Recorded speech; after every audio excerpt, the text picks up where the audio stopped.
Lanjut.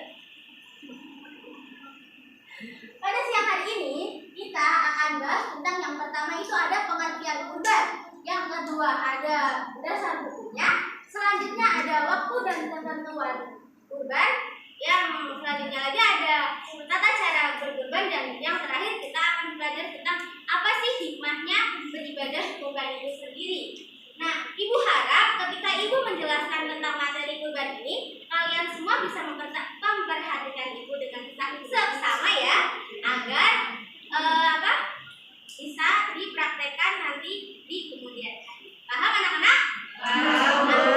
Pintar sekali. Masuk pada materi yang pertama, yaitu apa sih pengertian kurban. Nah, kalian tahu pengertian kurban itu apa? Benar sekali, menyembelih hewan. Nah, kurban itu adalah menyembelih hewan dengan niat untuk beribadah, mendekatkan diri kepada Allah. Nah, pengertian kurban itu sendiri, kurban itu berasal dari bahasa Arab, yaitu koroban, yang ibu kurbanan, yang berarti dekat. Nah, dekat yang dimaksud di sini itu apa sih, Bu? Nah, dekat yang dimaksud di sini adalah dekat, mendekatkan diri kepada Allah dengan melakukan segala perintahnya. Sedangkan menurut syariat, kurban itu adalah menyembelih hewan ternak. Kurban ialah menyembelih hewan ternak yang memenuhi syarat tertentu yang dilakukan pada hari raya Idul Adha atau hari tasyrik dengan niat untuk semata-mata beribadah kepada Allah Subhanahu wa taala. Nah, untuk pengertian dari kurban itu sendiri, baik itu dari bahasa maupun syariat, apakah ada yang ingin ditanyakan? Tidak. Oke, kita lanjut pada dasar hukum kurban. Bu, sepertinya kok kurban ini kok dilakukan pada setiap tahun itu, memangnya wajib apa enggak sih, Bu? Dasar hukumnya itu apa sih, Bu? Mari kita bahas pada dasar hukum kurban. Nah, kurban itu sendiri sebenarnya itu dihukumi sunnah muakkad. Apakah ada yang tahu sunnah muakkadah? Muakkadah itu apa? Benar, Mbak Tursilawati. Sunnah muakkadah itu sunnah yang sangat dianjurkan sekali, namun bagi yang mampu. Jika tidak mampu tidak apa-apa. Namun hukum kurban ini sendiri bisa menjadi wajib apabila kita itu sudah bernadar. Nah, nadar itu apa sih, Bu? Ada yang tahu nadar itu apa? Jadi benar sekali. Misalnya nih, Ibu contohkan bahwa Mbak Fitri itu sudah berkata, nanti jikalau saya bulan depan itu naik jabatannya, saya tahun ini akan berkurban. Nah, itu kan sudah termasuk dalam nadar. Nah, kurban karena sudah nadar itu dihukumi wajib. Sudah dijelaskan dalam Al-Quran 3 hadis. Dalam Al-Quran itu tertera pada surat Al-Kautsar ayat 2. Ayo anak-anak dibaca bareng-bareng tentang surat Al-Kautsar ayat 2. Bismillahirrahmanirrahim. Fasholli lirabbika wanhar. Artinya, maka laksanakanlah sholat karena Tuhanmu dan berkurbanlah sebagai ibadah dan mendekatkan diri kepada Allah. Oke, untuk hadisnya artinya bisa dibacakan oleh Mbak Nelta. Arti dari hadis.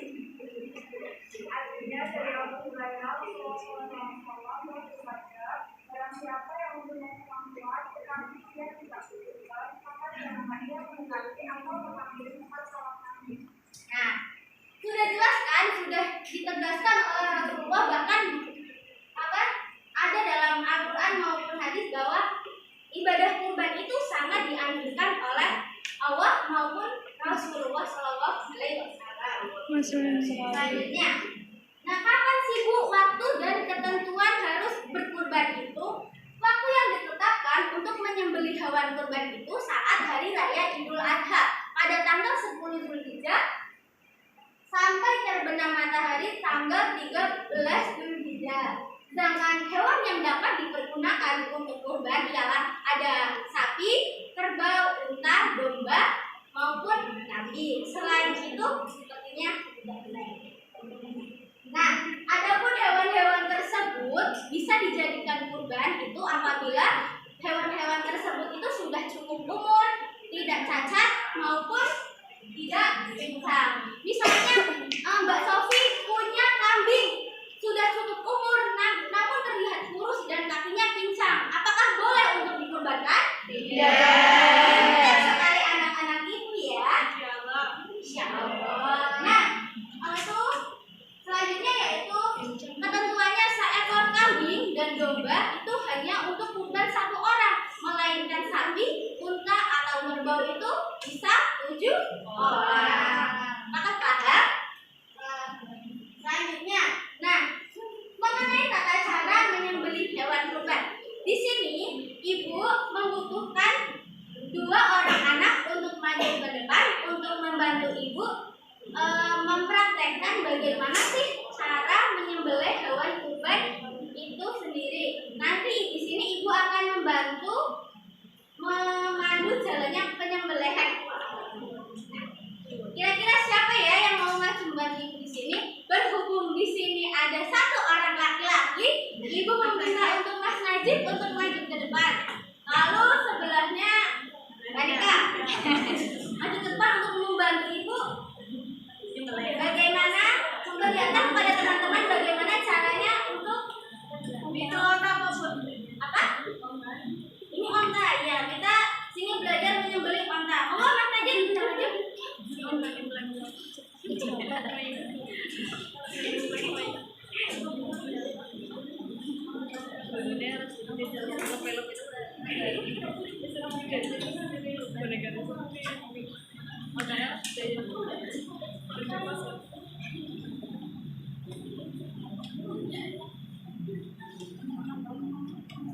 Anak-anak, sembari nanti ibu dan teman-teman kalian mempraktekkan bagaimana caranya menyembelih hewan kurban, ibu harap kalian semua tidak ada yang dongeng sendiri ya, bisa memperhatikan itu karena menurut ibu ini penting. Oke, yang pertama itu sebelumnya ceritanya ini Mas Najib yang menyembelih. Nah, ini pisaunya ya. Nah, selanjutnya ini yang megang kakinya. Ini nih. Yang pertama dan yang paling utama itu dianjurkan orang yang berkurban itu menyembelih hewan kurbannya sendiri. Nah, yang kedua itu hewan yang harus dikurbankan, hewan yang akan dikurbankan itu harus disembelih dengan benda yang tajam. Ini ceritanya pisau ya anak-anak. Nah, semakin tajam alat yang digunakan untuk menyembelih hewan ini, semakin baik. Karena apa? Karena untuk mengurangi rasa sakit yang dialami oleh hewan kurban. Yang pertama adalah menghadap kiblat. Ceritanya ini kiblatnya sebelah sana ya. Iya, Bu. Selanjutnya adalah baca basmalah. Bismillahirrahmanirrahim. Selanjutnya adalah membaca takbir lalu sholawat Nabi.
selesai. Ibu tidak akan memberikan tugas. Semoga pembelajaran kali ini bermanfaat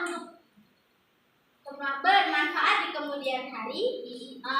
Kurang lebihnya Ibu mohon maaf. Pembelajaran kali ini Ibu cukupkan. Wassalamualaikum warahmatullahi wabarakatuh.